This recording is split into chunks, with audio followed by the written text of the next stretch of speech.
and let the one who has no sword sell his cloak and buy one. Alright, we've got the Walther PK380. We're going to disassemble it for cleaning.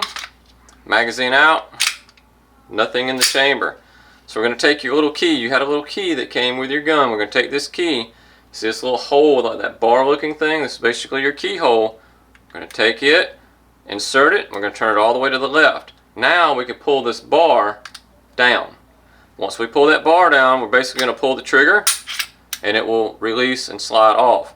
Now we're going to push this bar back up, then we're going to turn our key all the way back. We're going to pull the key out. Now this is ready to clean. With this one, disassembling it is basically like a standard firearm. We're just going to push the spring forward, but hold on to it because this is a free spring and free rod. So this can sling out. If you see how that's kind of free. Now we take the barrel, slide it forward, pull it out. Now it's disassembled for cleaning. So you can go clean it and you come back and we'll put it back together. Alright, put it back together, barrel in, wiggle it a little bit, make sure it seats. Now this is a little bit tougher right here. You've got to get this spring basically in here and then the rod pushed in through the spring. So the way I'm going to do it, I'm hoping I can get this on camera.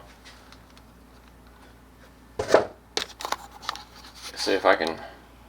We'll zoom down a little bit. Now what I'm going to do is I'm going to basically pull this spring down like this. I'm going to push the rod through and I'm going to put it in something like that.